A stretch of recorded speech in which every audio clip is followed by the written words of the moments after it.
You're listening to Melanated Rising, Episode 6. On this show, we inspire, uplift, and ignite Black, Brown, Indigenous, and other people of color creatives and athletes. Here, we have open and honest conversations on topics and issues affecting us as people of color, as creatives of color, and how to take what limits us and turn it into what ignites us and our creative work. Every episode is an exploration into what is possible when Black and Brown creatives stand in our undeniable power.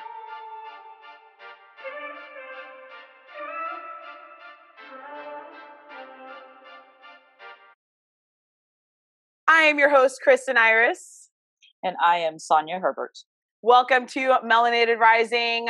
Thank you for the listeners and viewers, if you are watching, for joining us for this episode. I have with me Sonja Herbert, and we are talking about inclusivity or lack thereof in the fitness industry. So this is going to be a great conversation, whether you're a fitness professional or whether you are a patron of fitness and a customer of fitness. So to let you know a little bit about Sonja lives in New York, where she is a Pilates, fitness, and lifestyle coach and a former social worker. She is the founder of Commando Fitness Collective and the Black Girl Pilates community on Instagram and Facebook.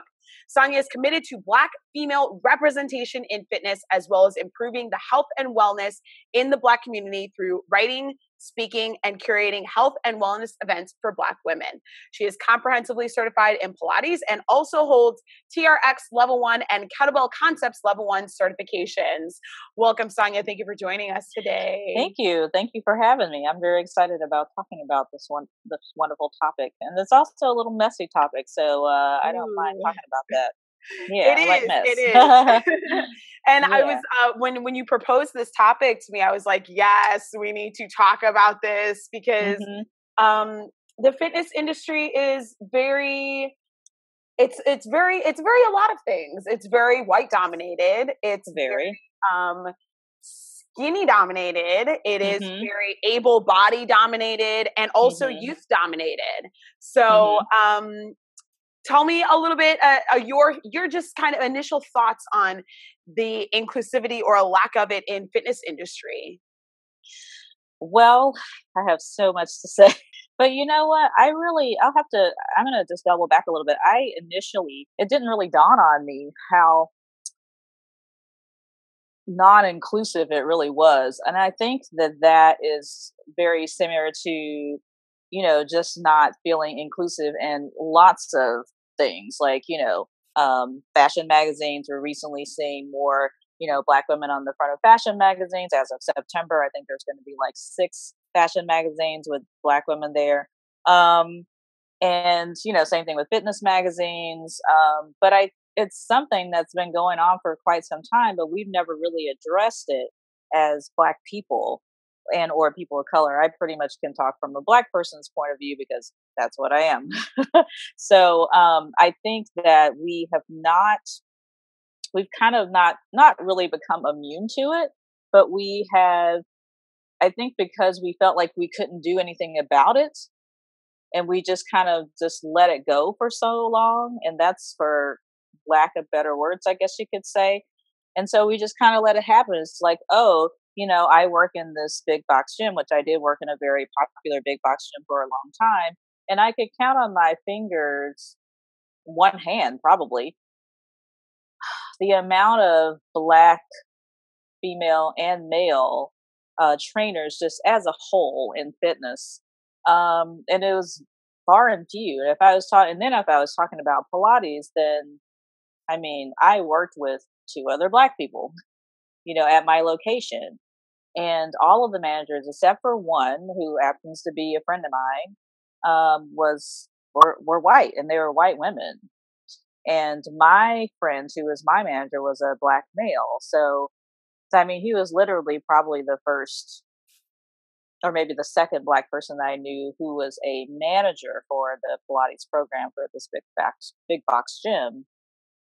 And then I think that I can speak for myself, is that being in the fitness community, I think it's just something that's ingrained in us, just like it's ingrained in us to be able to look up and see, magazines, or to see signs or whatever, whatever advertisements, and there's no one there who looks like us. And then when we do see it, it's like, we grab our pearls and things like that.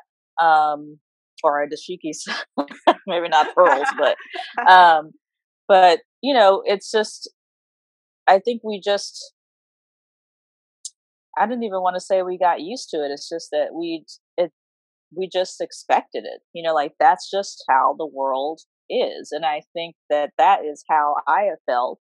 And I'm sure many other people have felt that same way in fitness, is that that's the way it is. You're always going to see someone who's, a blonde, white, definitely either female or male or however they identify, and they are going to represent fitness. They're going to represent fitness race-wise and body-wise, which is typically someone who's, quote, long, lean, and thin, whatever that is. And they're going to have this kind of hair, and they're going to come from this type of community. And so none of those people represents anyone who looks like you or me. Yeah. So I think in the last year, since we have gotten this new administration or so, and so many other incidences have opened my eyes particularly. And I think I started this even further back. I started to kind of see things, but I just kind of let it go. So I was like, well, there's really no way you can change it. Nobody's going to do anything about it. Nobody's going to say anything about it. What can I do? There's nothing I can do. I don't really have a voice. When I really, in truth and fact, I do. And obviously so many other people do as well, like Layla and Desiree and Patrice and Lisa Renee, yourself. And so when all those things happened with Charlottesville and, all of the Black people who were killed, then I started to see so much more, and even in the fitness arena, we feel like we're so detached from what's going on in the world. Like it has nothing to do with us. All we do is sort people out. It's just like, the mind is connected to the body, and so what affects you on the outside of your workouts with me, it does affect you in house, and so if you are a Black instructor or trainer and your client comes in and that person is white and you just saw Charlottesville happen on television, I mean, so I'm just supposed to be okay because, those things don't go together. It's like a separation of church and state. That's kind of how we see it. It's like, well, racism has nothing to do with fitness. That's basically what we're saying. And that's saying that's saying a lot. Racism has nothing to do with fitness, and they're completely separate, when it absolutely does. And obviously it does, because we don't see ourselves represented in management, in any of the the workshops that I've seen or summits or any of the magazines, or you don't see us contributing much in any of the major magazines or even on any of the boards, but they can't seem to find us. So I find that interesting that those two things are separate and that we just kind of have to separate things. So that means that racism is separate from everything that we do, whether it's fitness, whether you are in finance, whether you are in tech. So we see those things as very separate. And when in truth and fact, they all come together. Yes. And so I was just like, well, if we're going to see racism and, white supremacy and white privilege and inclusivity as separate from what we do in our jobs or in our careers, then that doesn't make a lot of sense. I mean, that means that it's all separated from everything that we do. It's like a white supremacist. It's almost like comes from white supremacy, because white people are constantly trying to separate racism from everything. Oh, this has nothing to do with race. Oh, why are you bringing race into this? Mm-hmm. And for us, it's because we live it in literally every aspect of our lives. And when you're talking about fitness, one of the things you said about if you're a Black trainer and you have like a white client who comes in, but it's the other way around too. It's like, what if you're a Black customer, you're a Black client, and you're coming into a white dominated space after you've just seen Charlottesville, or you've just seen like some other atrocity happen. And now you're in this place that is all these white people around you who want to keep racism separate, who you have no idea what they're really thinking about you. You have no idea if they're wishing that like you're the person who'd been hurt or been shot or whatever. Exactly. And not that we can live our lives in fear all the time, but it, you know, like when I walk down the street, sometimes I'm like, is that person thinking the N-word at me? Like, I have to like, you know, like I'm constantly, when I walk down the street, I'm constantly like just looking just a little bit like my periphery over my shoulder to make sure that the person did not like turn around and is not going to attack me. And being a woman also is part of that because there is an assumption that I can't take care of myself or that I'm not able to like hold up in a fight, which is not true. Yeah. Not true. Yeah. Over here. But okay, girl. see, but in these industries, like one, racism is part of it, but I don't know what it is. And something that you said about that separation is fitness is an industry of, in theory, an industry of health and wellness. And so this having this white dominated fitness industry also comes with the implication that white people are the people who are entitled to health and wellness. And if you don't fit into this mold, you're not entitled to health and wellness. You have to go find it somewhere else. Exactly. You don't belong here. And that itself is oppressive. And, and financially as well, a lot of industries, yoga industry got expensive, like classes or packages or monthly memberships at these luxury studios are really expensive, these luxury gyms. And yeah, there are other places that you can go, but there is a classism to it as well. And that classism in this country is very directly tied to racism because the systems of this country are built so that we, Black people in particular, but Black and brown people are not afforded the same financial freedom, are not afforded the same opportunities. And we have to work harder to get. It doesn't mean that we can't have them, but we have to work harder to get there.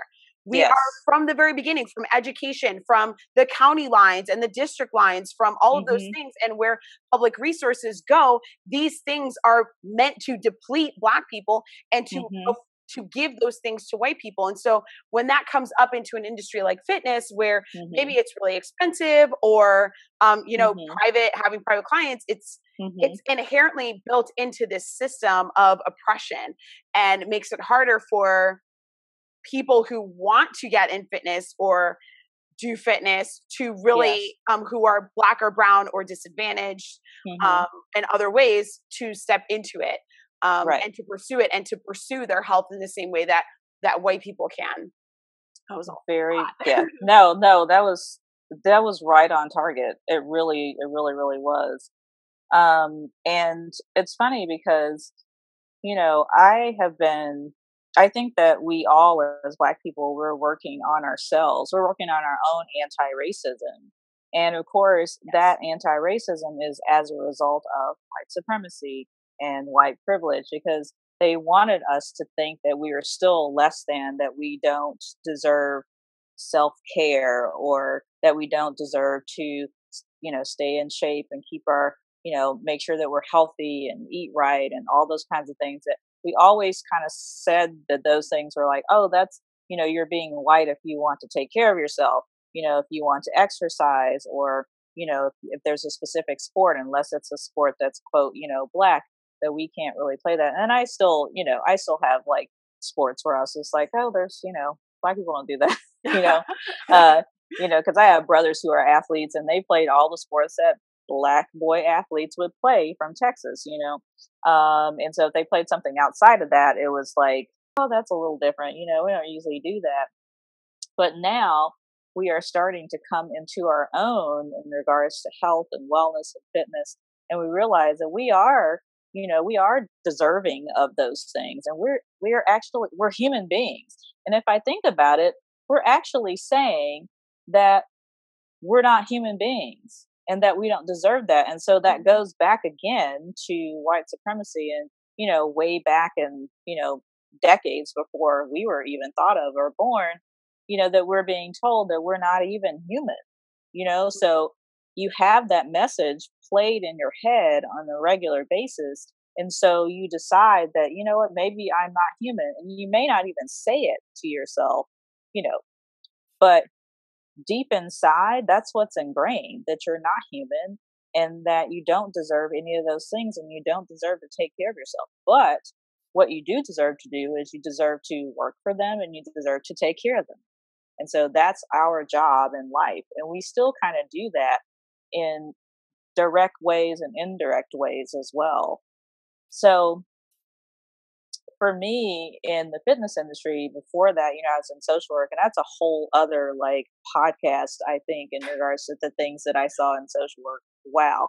And I mean, and it's not stuff that I saw, initially. This is everything that I feel like my whole life blew up last year. Okay. With all of it. Just my whole life blew up last year. And I just, I think when I started Black Girl Pilates, it was started because I was feeling lonely in the Pilates method. There was, I didn't know anyone. Well, I can't say that.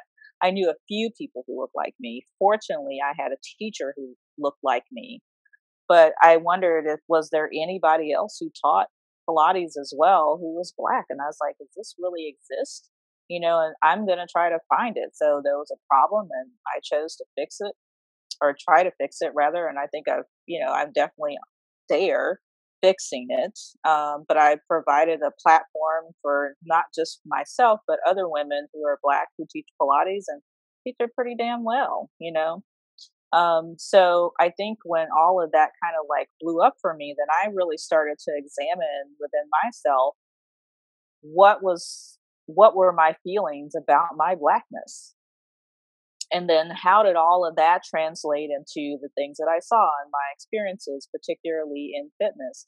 And so I started to go back in my experience, and I've only been in fitness maybe a good 7.5 years full time. And before then, I was in social work for quite some time. And so as I double back to see, well, what did I really see that I chose not to see because I thought, oh, well, I can't really change it. That's just how the world is. And then I started to see yourself. Yes. That is a good question for everybody to ask themselves in their own industry. It's like, what did I see that I was ignoring? What did I see that I let slide, that I let pass? And boy, I realized that I have a lot of work to do within my own self in regards to anti-blackness and how I felt about myself. And for me, and then we're going to go into colorism here a little bit. For me, as a light-skinned woman, I was like considered friendly and white people liked me, and I wasn't like, those other Black people, and I'm sure that someone even darker gets that too, if they feel like, if they deem them, sort of close, white adjacent, whatever. Yeah. Proximity. Yes. Then you're not like all those other Black people that I know that are, whatever they want to call them, ghetto or whatever. And so there was a part of me deep inside that really liked that, and still likes that, because it's been with me for 49 years. I came out of my mom's womb. Basically, that's what that's what you want. You want the accolades, you want the trophies, you want whatever you can get from white people, because then that means that you're at least part of the way human. Maybe not all the way, but you're close to human. And so examining my own heart was pretty emotional. It still is. But I think back then when things just kind of blew up for me, I realized how much I truly hated Blackness.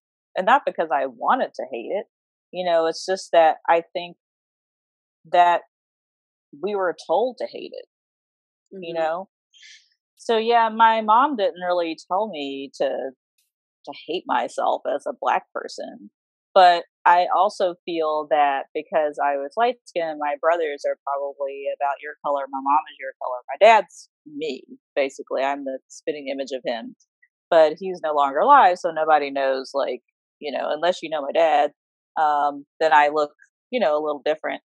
But when I was younger, I always was sort of, white people liked me and they're like, oh my God, you have such pretty hair. And I had much longer hair then, and you're not like all those other Black people or whatever. So I like that. And I didn't really have that many black friends or black female friends. So it was really hard for me to make friends because of my skin color and things like that.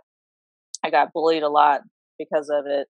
And so I think that part of the bullying and then being accepted by the white community, then I realized that, oh, well, maybe it's not that great to be black. Maybe I should see myself as like, maybe if I tried to pretend that I was like that I was biracial, that'll make me like more white adjacent, or someone thinks that I look white, then I should feel good.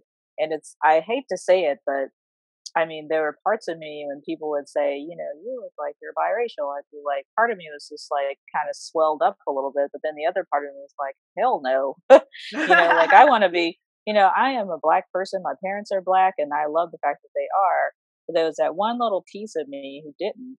So I think that all of that translates into, me allowing things to just kind of pass over me, things that have happened in the gym. And, even I had, I remember when I was working for this big box gym, which will remain anonymous at this point, but those of them who know me will know who I'm talking about. So, I had applied for this position at my gym, and I really thought that I'd get it because I felt like I had shown myself as that I was committed to this gym, and that I really I could really make money for them and things like that, and I was doing a pretty fucking good job. Is it okay to curse on Yes, here? please Not, do. I'm so sorry.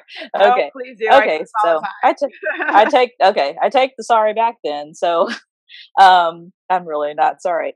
But I had applied for this position and I felt like I was going to get it because I was like, I'm smart and I've managed people before. I'm a social worker. I'm making big money for them now as an instructor or whatever.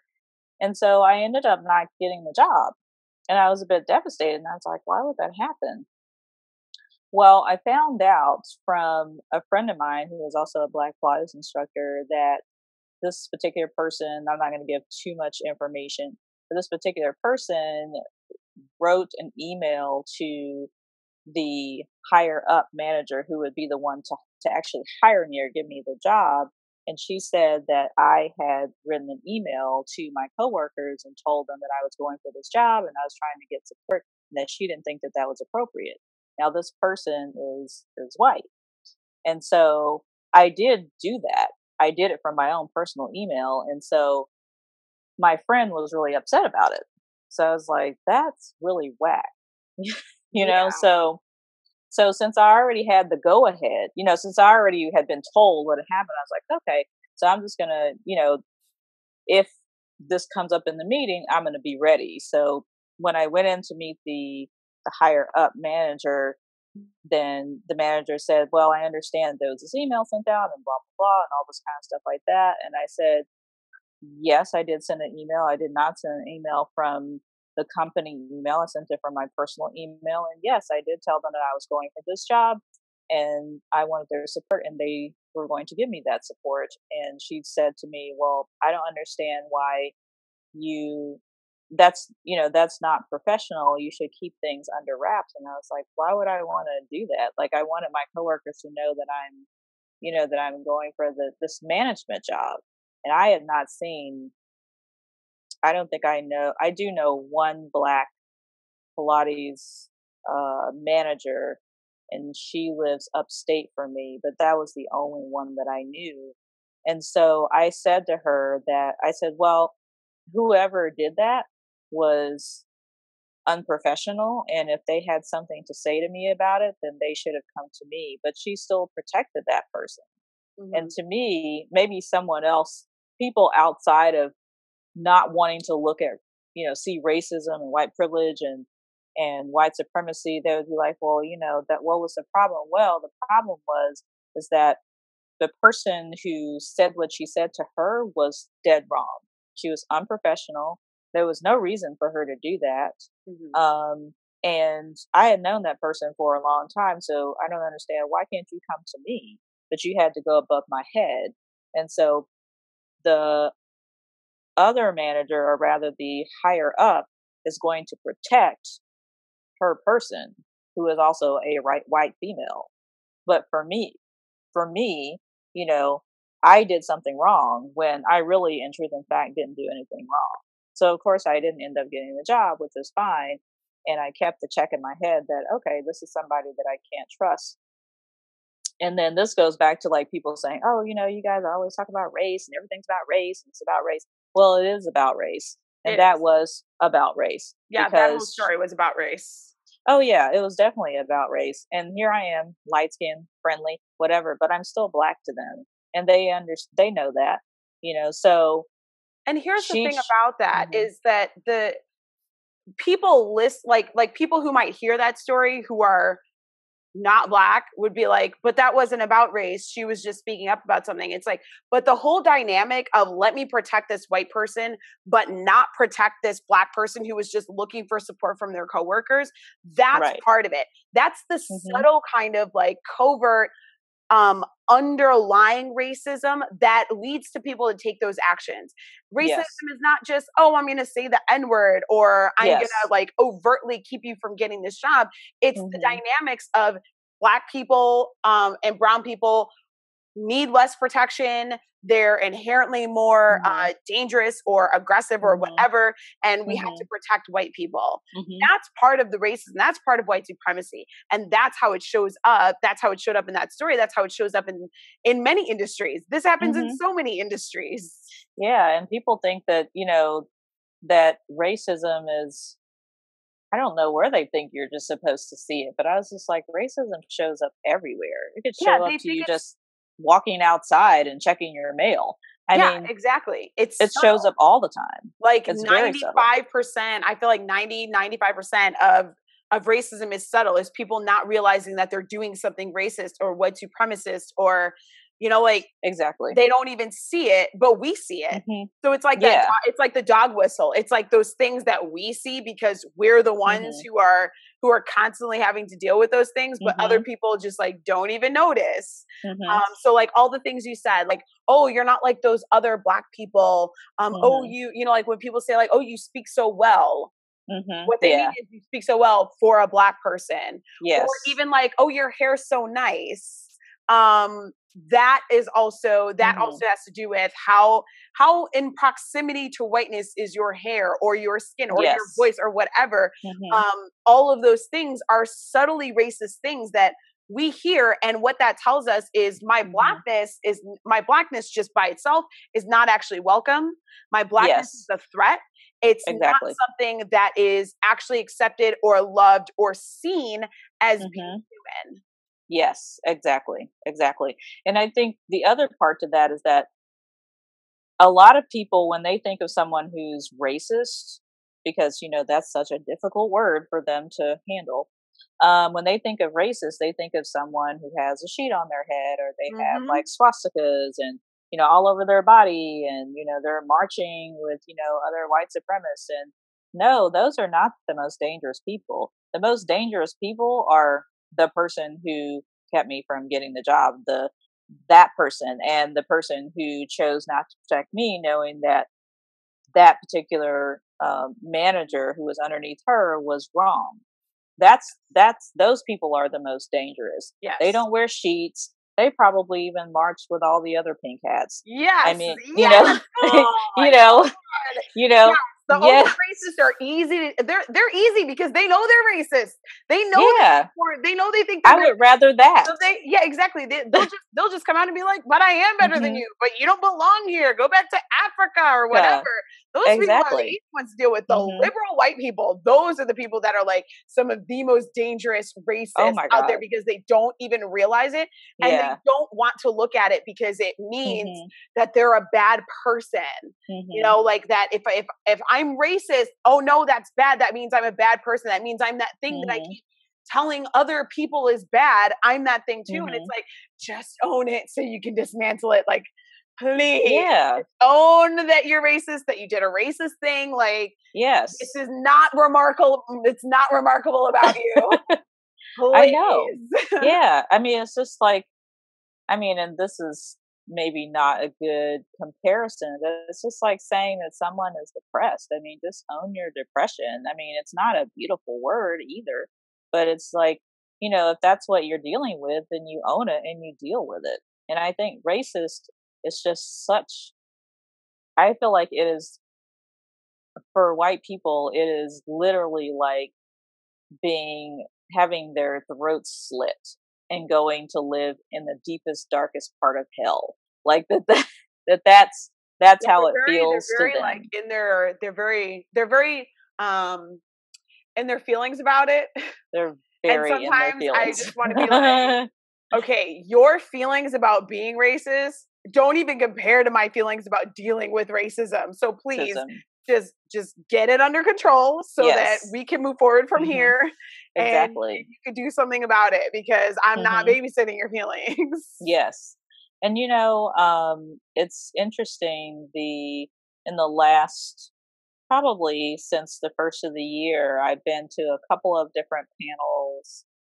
I'm actually going to be on one panel that's headed up by a woman of color, a Black woman rather, and it's specifically for Black women. But there's now the fitness industry is slowly starting to have those conversations, but those conversations are being brought on mostly by Black people. We're kind of having our own conversations about racism and inclusivity and white supremacy and what that looks like for us as fitness instructors and trainers. There's not a lot of the white community, I feel like, they're very afraid to talk about those things because their money comes from other racists or people who, they don't think that they're racist. They think they're good white people, when in truth and fact, they are. And I feel like just like anti-blackness is ingrained within our hearts as Black people, so is racism. Therefore, it means that I am anti-Black, and I am. That means that you're anti-Black, because that's what we were taught. And also, they came up with racism itself. We didn't come over here hating ourselves. We loved ourselves, before we got picked up and brought to other countries. Over. Yeah, and forced into labor. So for them to,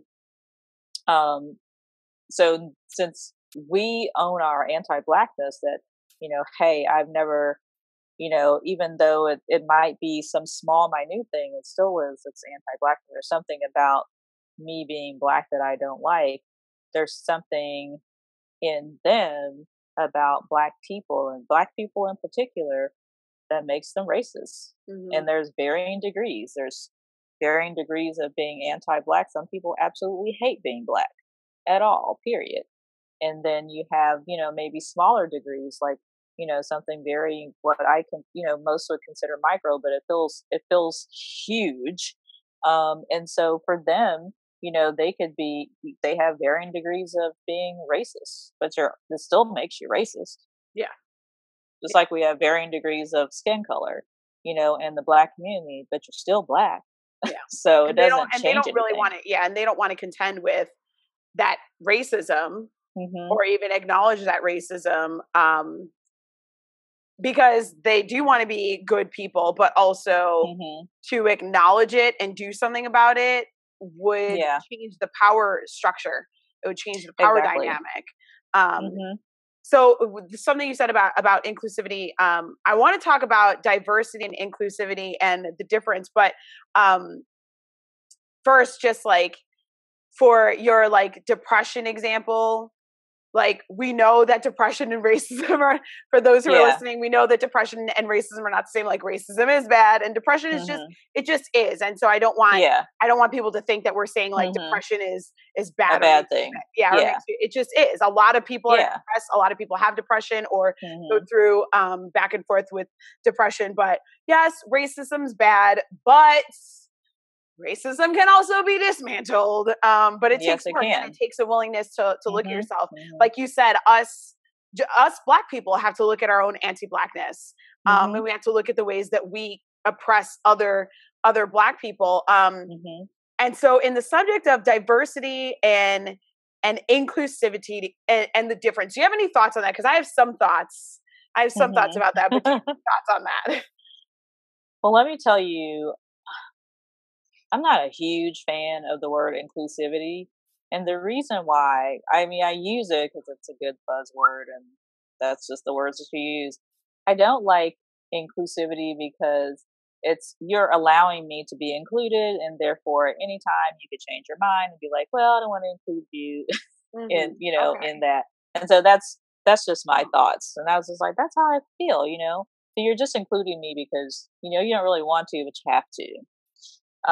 And then diversity is such a broad term.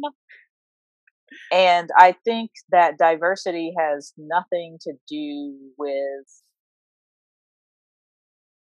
I think that I don't think that racism and diversity go hand in hand. I really don't. I don't think that when you talk about diversity, that you're talking about race in particular, because it's such a broad term. That's true. And when I think of, initially when I thought of diversity, I thought, oh, it's people from all backgrounds. And, I played this whole little commercial in my head, and there's white people and there's black people and there's Asian people, we're all here together as one, kumbaya. When I don't really feel like diversity really is that. I think of diversity more of people with different experiences and backgrounds, and however you identify gender wise. That's kind of what I see. So it's much larger than the box that we're trying to put it in.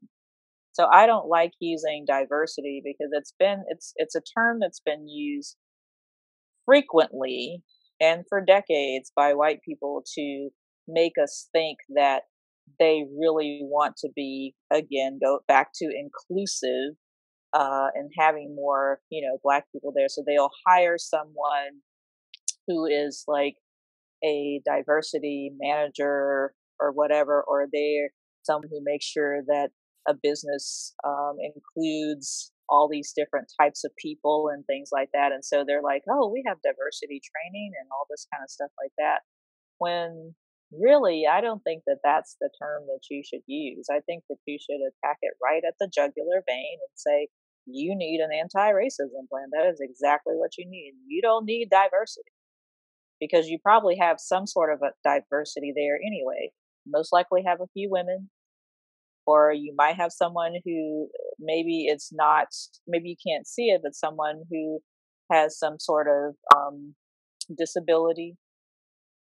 You probably have someone who, is from another ethnic or racial background or different religious background. So you probably have some sort of diversity there. So you could claim diversity.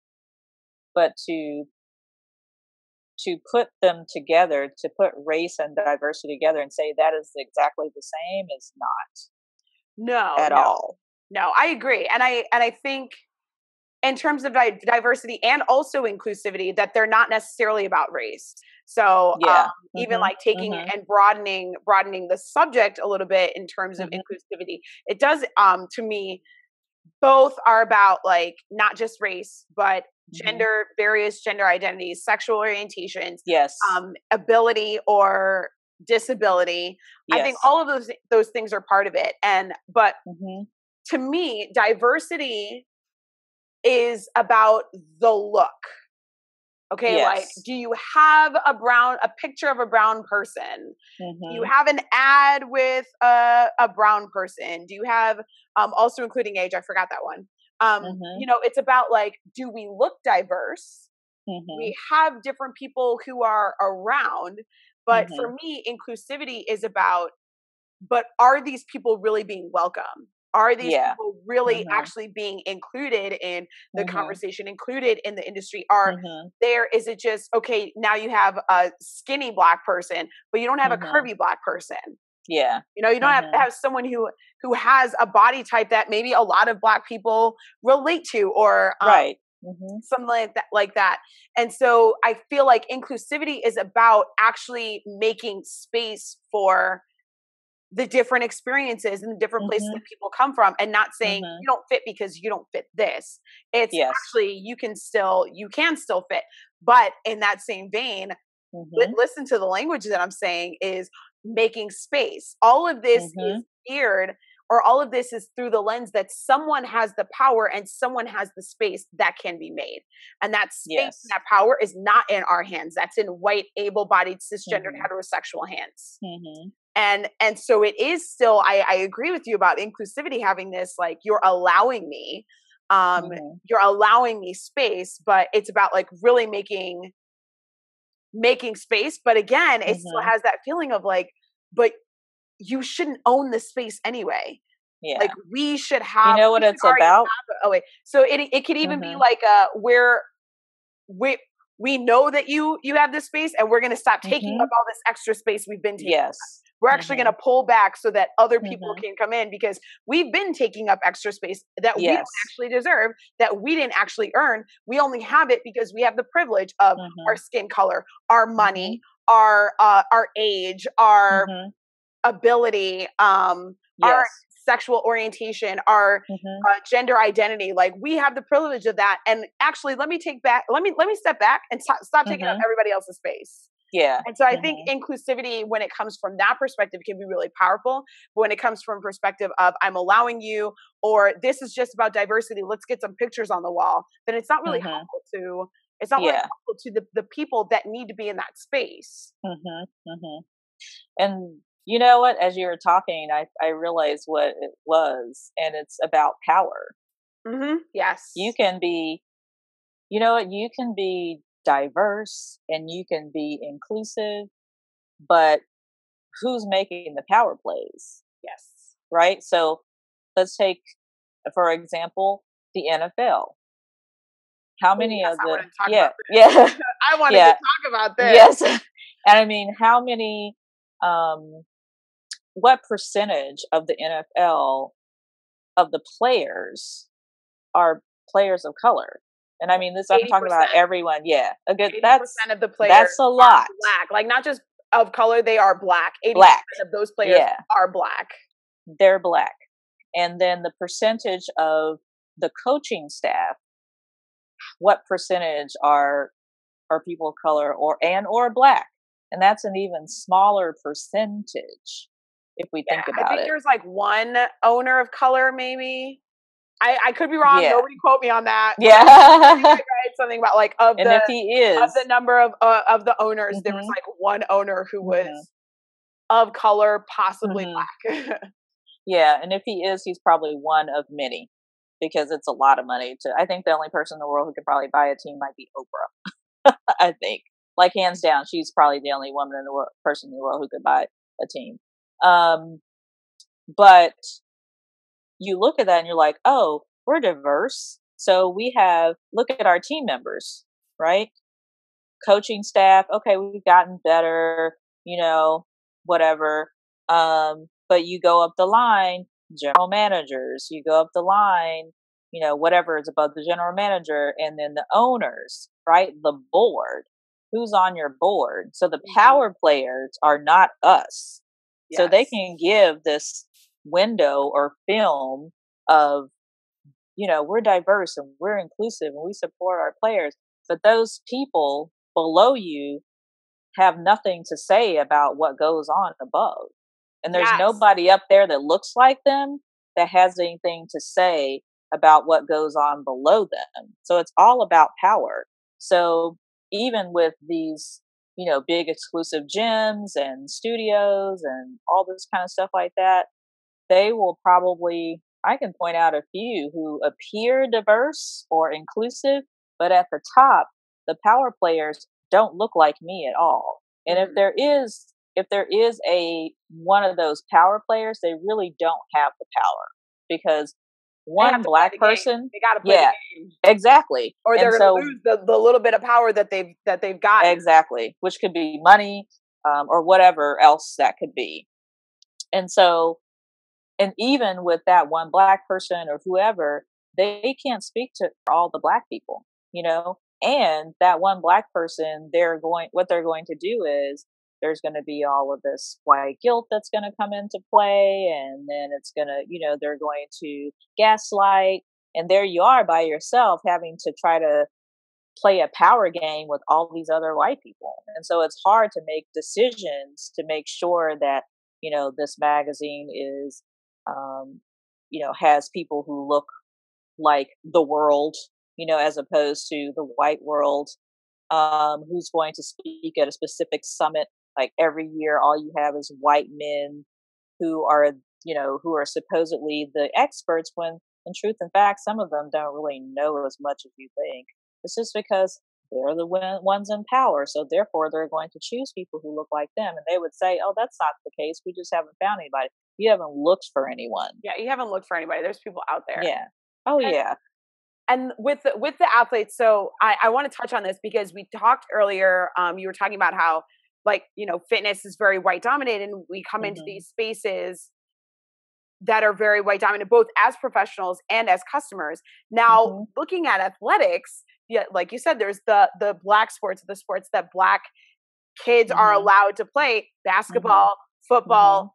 Now, when you look at the NFL and you look at something like this, where 80% of the players are black, and the dynamic is not one of, like you said, power or inclusivity. The dynamic is, no, you're not allowed to have a voice. Your body is important. Your body matters to us. What you can do on the field matters to us, but your voice doesn't matter, which in itself is another way of dehumanizing. The way that the fitness industry dehumanizes us by not including us, or not having space for us. It's the same thing with the athletics, where there are a lot of us, there are a lot of black people, and they're still being dehumanized by saying you're allowed to perform on the field, but you're not allowed to speak. You're not allowed to care about your people. You're not allowed to use your massive platform to create a change for the very people who look up to you. No, we don't want that. We want you to play and make us our dollars. And if you're doing something else that's going to compromise our dollars, then that's not okay. And that is another way where even when we excel, because we do, okay, black people excel in athletics. Look at the Olympics. Okay, yeah, definitely. Even the Winter Olympics, all these winter sports where it's like now black people are playing these sports. Even in those sports, it's like we are still excelling, but we are still seen as a body. We're not seen as a full human, and that is white supremacy in athletics. And that's also reincarnated slavery. Yes. Oh my gosh. I'm so glad you said that. Yes, that's exactly what it is. It's reincarnated. Yes. If you think about it, we're only bodies to them. Go do the work. Go work in the field. Go do the work. Yeah. But you're not actually human. And it took a while to be 3/5 of a human or whatever it was. I think it was 3/5 of it. It took a while to get that. So it's like, you're not actually human. And now it's the same thing. It's, hey, go play. Do what I say. Do it how I said to do it. Make me my money. But don't actually speak up and have a voice. Exactly. And people who are not elite athletes, the rest of us, we see that. And we see how even those of us who are elite and excelling and doing incredible feats of athleticism are still not actually being valued as humans. We see that. And that sends back to us that almost like no matter what we do, we're not going to be seen as human. And that's why we have to break it. Yes. That's why it's so important for people to have voices and to stand up. Even though we have consequences, they're often worse than white people. Yeah, we sure do. There's power in that voice, and there's power in taking that stand. I mean, case in point, Serena Williams. She is the top tennis player, and she's like the top. Well, I'll just say, she's really the top athlete in the world. Period. Yeah. But how many things have been said about her as a person, as a human being? That she's not. Maybe she's on drugs, and maybe she's inhumane, and she looks like this, and she's not pretty, and all these kinds of things. Oh yeah, all kinds of things. But yet, what is this girl's name? There was a girl who wrote a book, and I guess she felt like Serena had time, but Serena's like, I don't even think about her. I can't remember what her name is. But she wrote a book recently, and she does talk about Serena in the book, and the girl hasn't won a championship in like a million years. And she's really not that good. I mean, she's pretty and everything, but I mean, but she can't win a game. Yes. Yeah, Is I this the can't one that remember what her people name keep is. talking about Serena having a rivalry with? Yes, and And of Serena's course, I like, don't girl. remember this girl thing because Serena's obviously like the top, and like something Sharapova, Kornukopi, I don't know. Yeah, it's like Maria Sharapova. That's what her name is, Maria so Sharapova. People are like, oh, this rivalry, and it's like Serena has beaten her like a lot. A lot. Like she beat her like 10 times in a row. This is not a rivalry. Like literally no other athletes would you call this a rivalry. You're only doing that because she's black and because this other athlete is white, and this other athlete making money getting these endorsements just because she's white and she's pretty and she fits the idea of what fitness and athleticism, like female athleticism and femininity looks like. And she gets this just because of that, just because of her whiteness, not actually because of her athletic ability. Because if it came down to athletics, Serena, like they wouldn't even hands down. Serena, it would be all about Serena. They wouldn't even be looking at her. She only gets these things because she's white and she fits a certain aesthetic, an Anglo aesthetic. Yes, that's exactly correct. And people still praise her, and it's like she's not even that good. I know. When was the last time she played tennis, so no. So I'm not like totally gonna shit on her. Like obviously she's got some skill, but like she doesn't even have skill to keep up with Serena. Like come on. Yeah, it's like Serena you guys just are praising her and like vilifying and demeaning Serena, and she's the one who's fucking killing the game. Exactly. Serena just had a baby. What? Not even a year ago. She came in second in Wimbledon. Like people are just like, it was as if she won. We probably most likely will not hear from this other little girl, because that's happened before where someone beat Serena a no name, and after Wimbledon you never heard about them again. I don't know what it was. I think that they're so scared that they actually beat her, and I think to have to come back and beat her again, because they're like, oh my gosh, she's gonna come back again. And so then they drop in the ratings. They literally, I haven't seen not one of them who's beat her stay in the top 10. Everyone who has beat her in a major competition, they've always dropped, and they'll just disappear off the face of the earth, and you'll be like, and nobody cares. They're like, that's it, I hit my bucket. Yep. I'm out, I'm retiring, I'm done. Yeah. And for her to come back after having had a baby and almost died, and all of the stuff that she has going on health-wise, and come in second in Wimbledon, that's a win. Yeah, that is a fucking win. That is a fucking win. She's my favorite. I don't even watch tennis, and she's my favorite athlete. Me neither. The reason why I started watching was I love her. Venus. I started watching. But I mean, they have Sloane Stephens and a couple of other girls that are coming up behind them, and I think Sloane is one of their little mentees. So she looks up to them as mentors. And their accomplishments get dismissed all the time.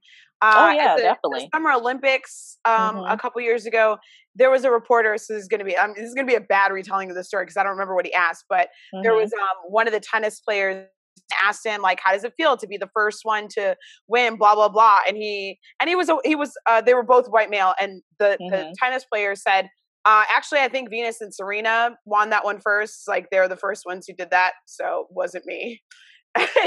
Wow, they were probably like, He was like, but what I meant was, and it's like, dude, come on, like, yeah, it up, like, exactly. So they, their accomplishments get dismissed our accomplishments get dismissed all the time.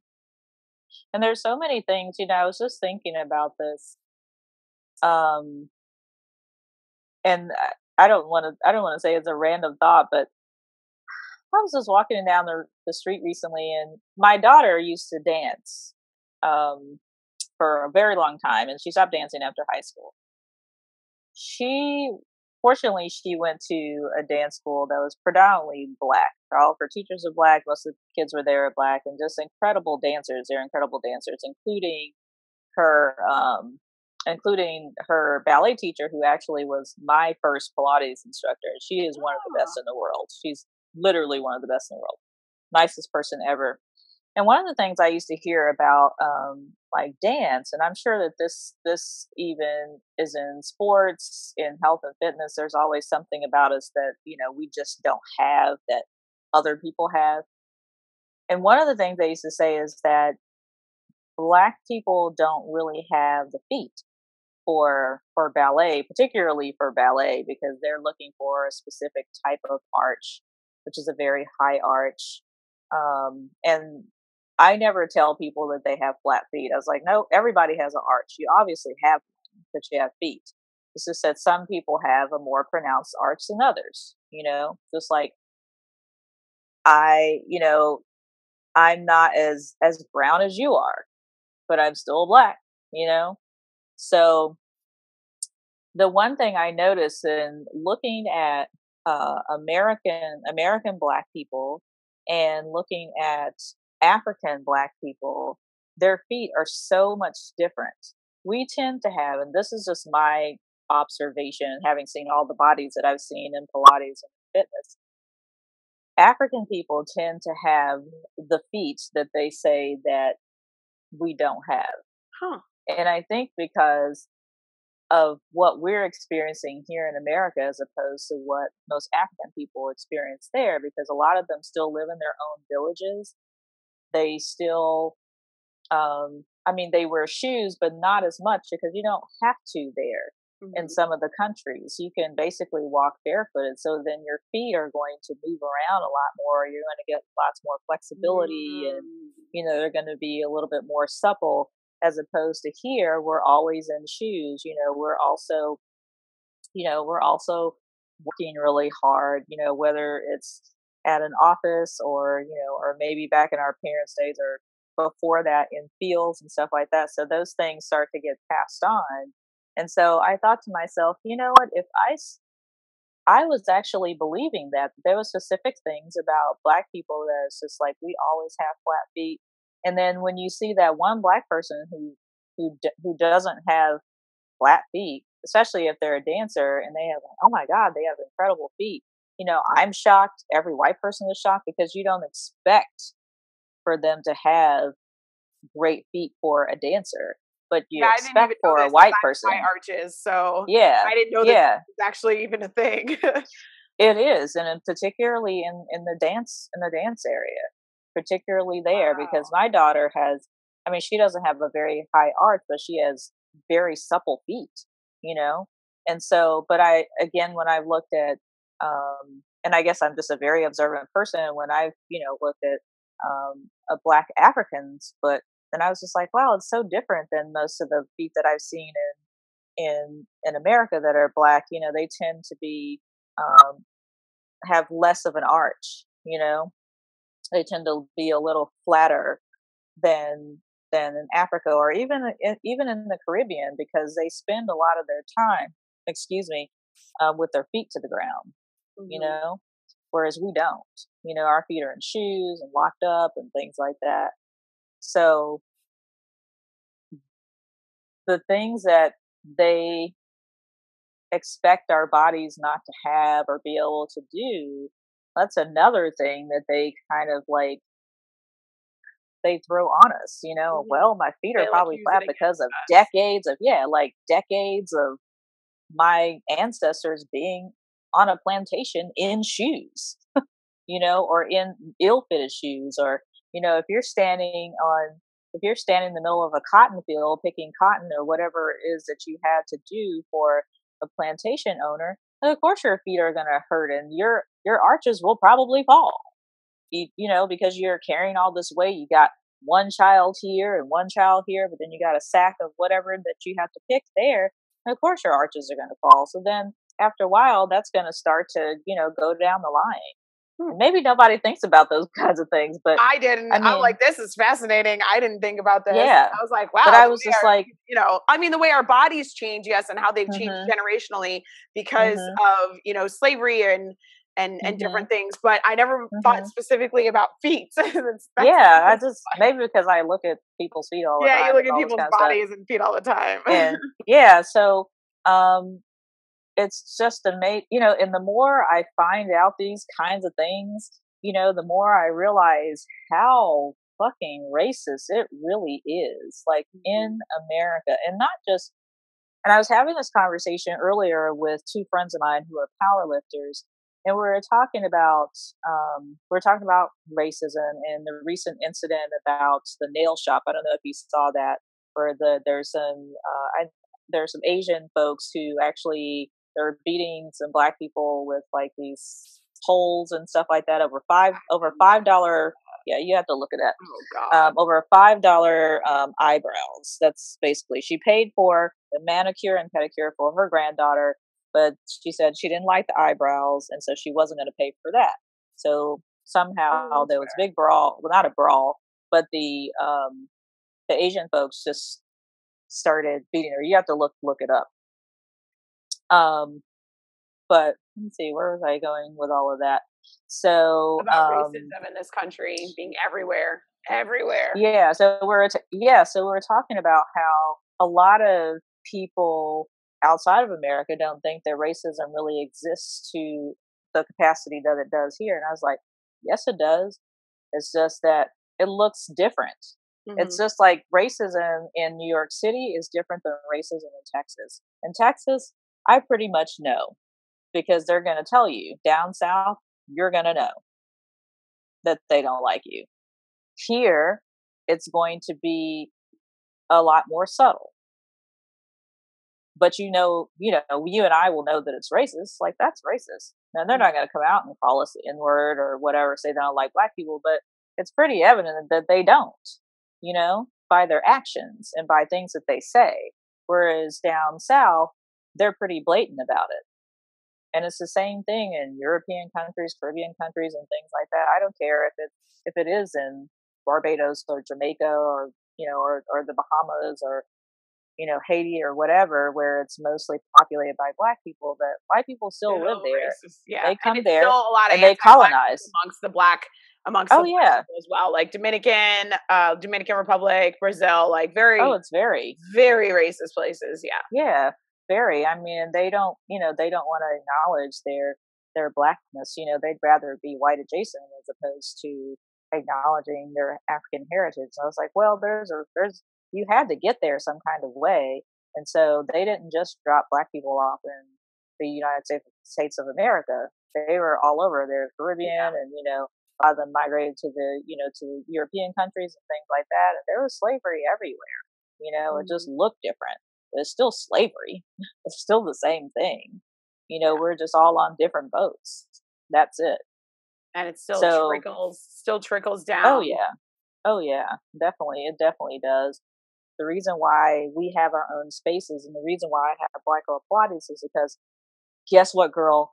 We need to be healed. So therefore we need our own spaces. And that has a hell of a lot to do with my health, my wellness, and my fitness. Yes. Because if I'm not healthy here in my heart, and that includes you guys being racist, white people being racist and white supremacists and white privilege, if I'm not healed here of that, then the rest of it makes no difference. I could look fantastic, but my heart and my mind's going to feel like shit because I feel like I'm shit.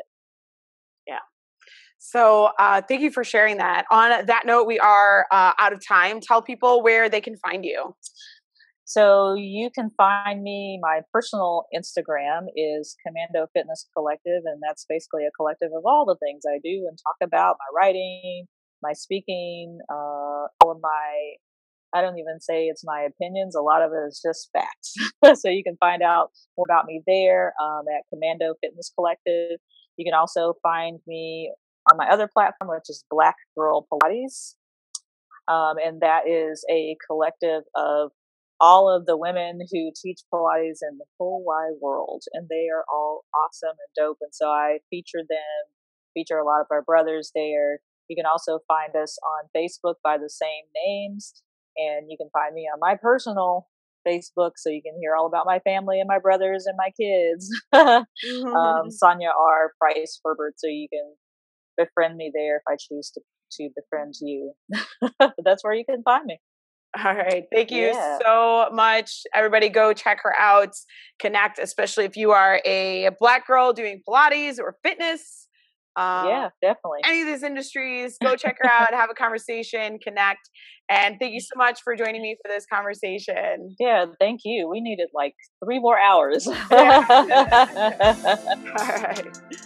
And there we have it, a powerful and deep conversation on the fitness industry and this whole separation of church and state that we seem to have that honestly isn't doing anybody any good. So this is stuff that we need to dive into and start breaking down, whether you are a business person in fitness or a customer in fitness. Now, because I love my creatives and my athletes and fitness buffs alike, go ahead and get your free video and workbook guide, Create Your Future Vision, at kristeniris.com/vision to help you get clear on what it is that you want. You can use this for your self-care. You can use this for your life vision, for whatever goals you have. And if you enjoyed this episode, go ahead and leave an honest review in iTunes. It is the best way to get this podcast out to more people and let them know what we're talking about and having these powerful conversations. Don't forget to subscribe to this podcast wherever you listen. And if you're watching the video, subscribe to my channel to stay connected. Until next time, stand in your power, stand in your color, and stand for what you create.